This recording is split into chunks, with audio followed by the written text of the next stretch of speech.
नमस्कार, आप देख रहे हैं पॉलिटिकल आइडिया और मैं हूं प्रदीप कुमार। मित्रों, आज हम बात कर रहे हैं भारतीय जनता पार्टी के अंदर जिस सत्ता संघर्ष की चर्चा बराबर होती है, उसमें यह बात सबसे पहले निकल कर आती है कि नरेंद्र मोदी के बाद भारतीय जनता पार्टी का चेहरा कौन होगा।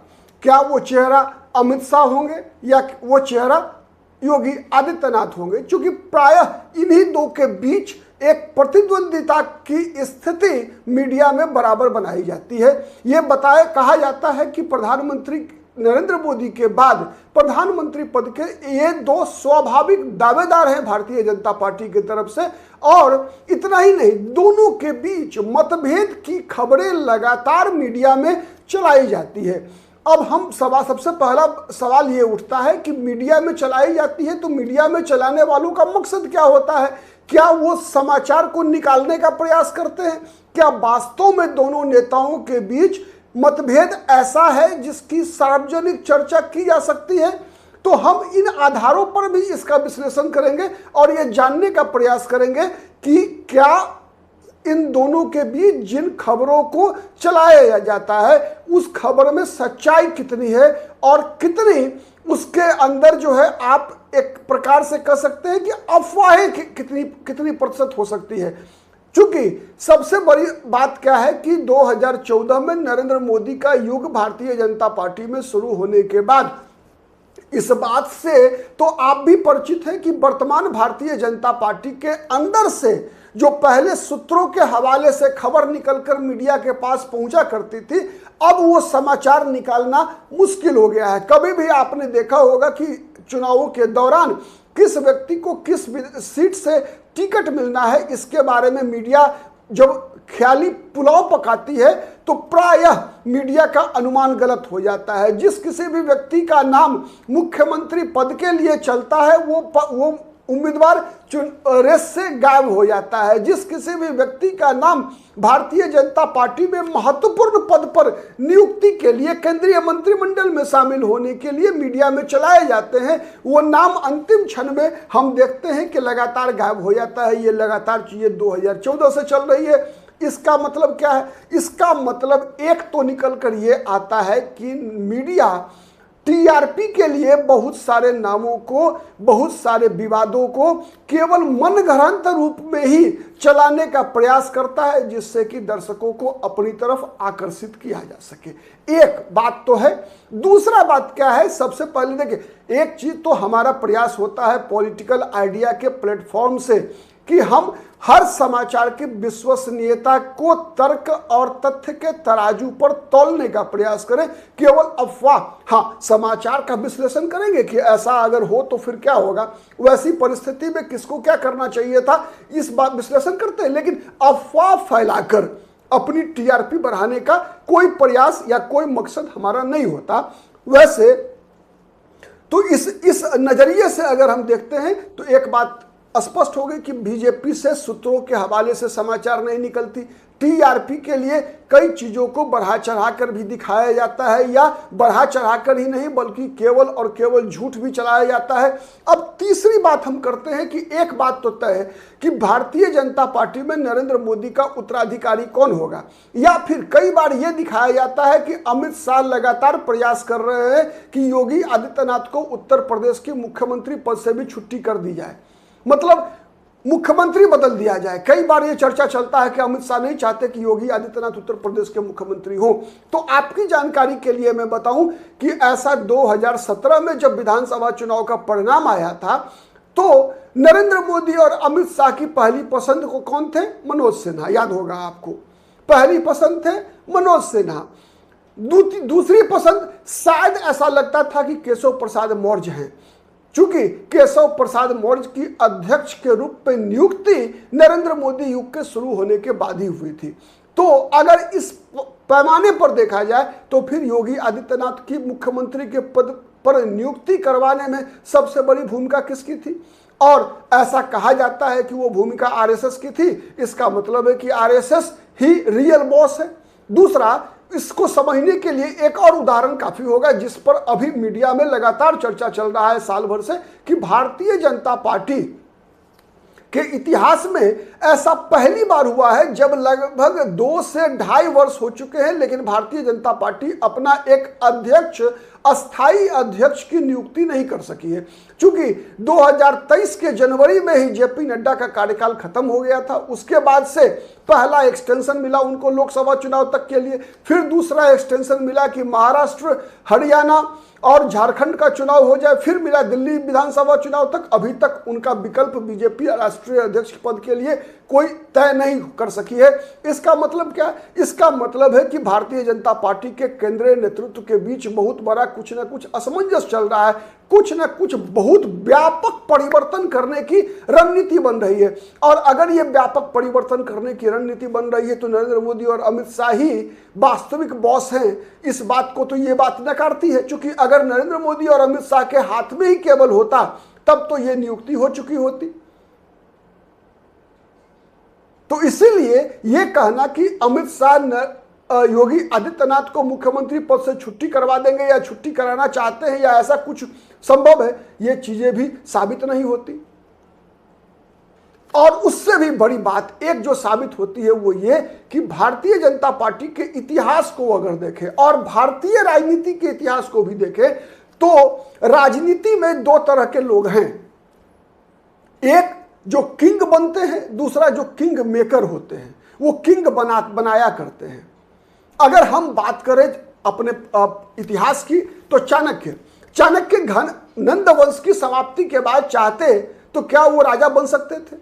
कोशिश कर सकते थे, बन भी सकते थे, लेकिन वो शायद सफल होता या नहीं होता कहा नहीं जा सकता। मतलब चाणक्य को एक चंद्रगुप्त की आवश्यकता थी। महात्मा गांधी को आजादी के बाद महात्मा गांधी चाहते तो भारत का प्रधानमंत्री बन सकते थे, लेकिन नहीं, महात्मा गांधी को एक चंद्रगुप्त जवाहरलाल नेहरू की आवश्यकता थी। 1977 में इंदिरा गांधी के चुनाव में पराजित होने के बाद लोकनायक जयप्रकाश नारायण क्या अगर चाहते कि भारत का प्रधानमंत्री बन जाए और प्रधानमंत्री बनकर वो सफल हो गए होते, तो फिर अगर ऐसा होता तो लोकनायक जयप्रकाश नारायण को किसी मोरारजी देसाई की जरूरत नहीं पड़ती। अगर अमित शाह के बारे में कहा जाता है कि अमित शाह बहुत बड़े चाणक्य हैं, तो अगर वो बहुत बड़े चाणक्य हैं तो फिर नरेंद्र मोदी के बदले वो खुद के लिए क्यों नहीं वो लगे? 2014 छोड़ दिए, नरेंद्र मोदी पर निर्भरता थी। 19 में तो अपने लिए प्रयास किया होता, हर व्यूह रचना, हर चक्रव्यूह बनाए होते अमित शाह। छोड़िए 19 में, 24 में प्रयास किया होता। लेकिन शायद अमित शाह को पता है कि अमित शाह चंद्रगुप्त नहीं बन सकते। वैसे ही जैसे लालकृष्ण आडवाणी को पता चल गया अंतिम क्षणों में 91 के लोकसभा चुनाव के बाद, आपको याद होगा 91 का लोकसभा चुनाव का परिणाम आने के बाद लोकसभा में भाजपा संसदीय दल के नेता कौन थे? लालकृष्ण आडवाणी।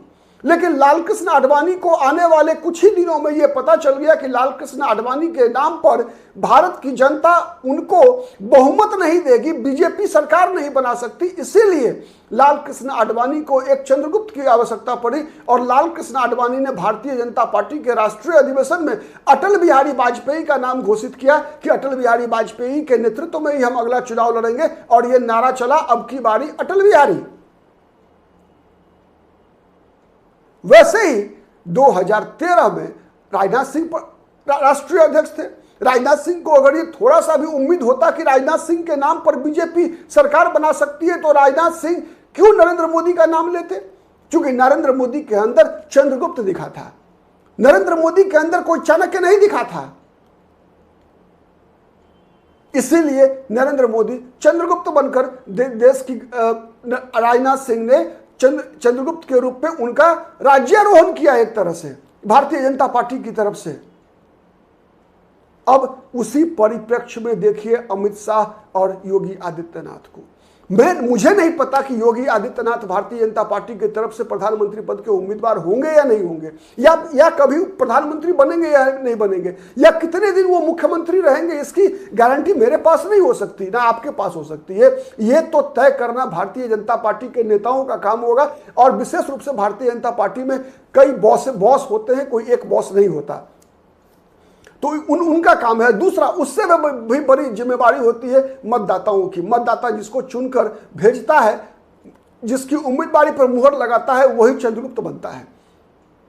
तो सवाल यह उठता है कि क्या अमित शाह के अंदर वो क्वालिटी है, जिन क्वालिटी के कारण, जिन गुणों के कारण अटल बिहारी वाजपेयी, नरेंद्र मोदी, जवाहरलाल नेहरू जैसे लोग देश के प्रधानमंत्री बने? यह सबसे बड़ा सवाल है। और अगर वो क्वालिटी है तो किनके अंदर ज्यादा है, अमित शाह के अंदर या योगी आदित्यनाथ के अंदर? जो एक पब्लिक फेस होता है, जिसकी पब्लिक अपील होती है, वो किसके पास ज्यादा है? वो अमित शाह के प्रति या योगी आदित्यनाथ के पास?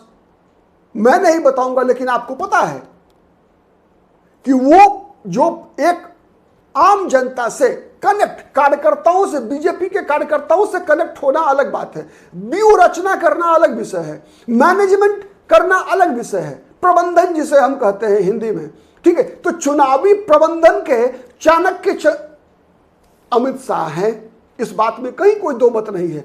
चुनावी प्रबंधन के चाणक्य अमित शाह हो सकते हैं, बूथ रचना, पन्ना प्रमुख, ये सब जितनी भारतीय जनता पार्टी के डिक्शनरी से निकलकर वो शब्द आए पब्लिक डोमेन में, ये सब निश्चित रूप से उसमें अमित शाह की बहुत बड़ी भूमिका है। लेकिन क्या अमित शाह ये सभी वर्ड्स का इस्तेमाल, ये इन सभी शब्दों का इस्तेमाल खुद के चंद्रगुप्त के जगह पर रख चंद्रगुप्त बनने का प्रयास करेंगे तो क्या ये सफल होगा? ये बहुत बड़ा सवाल है। अगर ऐसा होता तो अहमद पटेल जैसा चाणक्य कांग्रेस पार्टी में मनमोहन सिंह के बदले खुद प्रधानमंत्री बनने का प्रयास नहीं करते क्या? क्योंकि अगर कांग्रेस पार्टी में सबसे सोनिया गांधी के जितने दिन सोनिया गांधी का वर्चस्व है कांग्रेस पार्टी में, तो उस समय उनके कार्यकाल में सबसे अधिक ताकतवर अगर कोई चाणक्य के रूप में कांग्रेस के अंदर रहा तो वो रहे अहमद पटेल। अहमद पटेल को क्या सत्ता प्यारा नहीं था? लेकिन अहमद पटेल को पता था कि अहमद पटेल चाणक्य बन सकते हैं, चंद्रगुप्त नहीं बन सकते। इसीलिए मनमोहन सिंह प्रधानमंत्री बने, अहमद पटेल नहीं प्रधानमंत्री बने, बल्कि मंत्री भी नहीं बने। तो ये अंतर है, और ये अंतर मुझे लगता है कि सबसे अधिक किसी को पता होता है तो वो पता होता है चाणक्य को, ये पता होगा अमित शाह को। इसीलिए भविष्य में अगर अमित शाह को भी अपनी पद, अपनी प्रतिष्ठा की, अपनी ताकत, अपनी पावर की अगर चिंता होगी तो वो कभी भी योगी आदित्यनाथ को छेड़ने का प्रयास नहीं करेंगे, तब तक जब तक कि उत्तर प्रदेश में कोई योगी आदित्यनाथ से बड़ा चेहरा अमित शाह को न मिल जाए। और अगर मिल भी जाता है अमित शाह को, तो क्या योगी आदित्यनाथ को आगे लाने वाली जो शक्तियां हैं, जो भारतीय जनता पार्टी को कहीं ना कहीं मार्गदर्शित करती है या उन पर नियंत्रण करती है, क्या वो उसकी अनुमति देंगे? ये बहुत बड़ा सवाल है। तो ऐसे कई सवालों का जवाब तो भविष्य के गर्भ में छिपा हुआ है। लेकिन हम जब एक राजनीति शास्त्र का विद्यार्थी होने के कारण नाते या राजनीतिक विश्लेषक होने के नाते जब हम परिस्थितियों का विश्लेषण करते हैं तो हम तथ्यों और तर्कों के आधार पर करते हैं। जो वर्तमान परिस्थितियां हमारे सामने होती है उसके आधार पर करते हैं। कुछ मुद्दे होते हैं हमारे सामने, कुछ उदाहरण होते हैं, कुछ भविष्य का संकेत होता है, उसी के आधार पर हम लगातार परिस्थितियों का और चेहरों का विश्लेषण करते हैं। एक उदाहरण और समाजवादी पार्टी से भी ले लेते हैं, चूंकि उत्तर प्रदेश की राजनीति की हम चर्चा कर रहे हैं। क्या अमर सिंह कभी भी समाजवादी पार्टी के चंद्रगुप्त हो सकते थे? नहीं। चाणक्य बनकर जरूर अमर सिंह ने समाजवादी पार्टी की राजनीति में अपनी भूमिका निभाई। आज भी कई क्षेत्रीय दल भी हैं, राष्ट्रीय दल भी हैं, जिनके अंदर कोई ना कोई चाणक्य की भूमिका में है, लेकिन वो चंद्रगुप्त खुद नहीं बन सकता। हर चाणक्य को पता है कि वो चंद्रगुप्त बनने के लिए पैदा नहीं लिया है। अलग अलग दल में कई चाणक्य हैं जिन्हें यह श्रेय दिया जाता है कि नहीं, फलाने पार्टी की जीत में, फलाने व्यक्ति के मुख्यमंत्री बनने में इस व्यक्ति का सबसे बड़ा रोल रहा है, सबसे बड़ी भूमिका रहा है। लेकिन क्या वो व्यक्ति कभी, जिस व्यक्ति को जो वास्तविक चाणक्य है, उसको अपनी हैसियत का पता होता है, उसको अपनी शक्ति का पता होता है। हर कोई लालकृष्ण आडवाणी की तरह यह गलती नहीं कर बैठता है। लालकृष्ण आडवाणी चाणक्य थे, लेकिन उन्होंने गलती की कि खुद को चंद्रगुप्त बनाने का प्रयास किया, इसीलिए वो फेल कर गए। इसीलिए उनसे ऐसी गलती हुई जिस गलती की सजा लालकृष्ण आडवाणी को जीवन भर मिलता रहा। आज के लिए इतना ही। बहुत बहुत धन्यवाद। नमस्कार, जय हिंद, जय भारत। अगर हमारा ये वीडियो आपको पसंद आता है, हमारी बातें तथ्यात्मक और तर्कात्मक लगती है तो प्लीज हमारे वीडियो को लाइक कीजिए, हमारे चैनल को सब्सक्राइब कीजिए और प्लीज शेयर कीजिए, जिससे कि हमारी बातें अधिक से अधिक लोगों तक पहुंच सके। क्योंकि हमारा प्रयास यह है कि हम किसी भी राजनीतिक दल के एजेंट के रूप में पत्रकारिता नहीं करेंगे। हमें पता है आज कई हमारे मित्र ये इस बात की सलाह देते हैं कि नहीं, आप किसी एक पक्ष के जब तक नहीं होंगे तब तक लोग आपको देखेंगे नहीं। मैं वो खतरा उठाने को तैयार हूं। मैं चाहता हूं कम से कम, अरे बहुत 140 करोड़ की आबादी है देश के अंदर, क्या 10% लोग भी ऐसे नहीं है जो कि निष्पक्ष पत्रकारिता के समर्थक होंगे, जो हर राजनीतिक दल का उसके गुण और दोष के आधार पर विश्लेषण करेंगे? क्या ऐसा कोई राजनेता है जिसके अंदर एक भी गुण ना हो और जिसके अंदर कोई अवगुण ना हो? ऐसा कोई नहीं मिलेगा। ऐसा संभव ही नहीं है कि कोई भी व्यक्ति 100% पूर्ण हो। कोई भी सिस्टम 100% पूर्ण कभी हो ही नहीं सकता। इसीलिए हमारा प्रयास पत्रकारिता के प्रति समर्पण होता है, न कि किसी राजनीतिक दल के प्रति, न किसी राजनीतिक नेता के प्रति। आज के लिए इतना ही। बहुत बहुत धन्यवाद।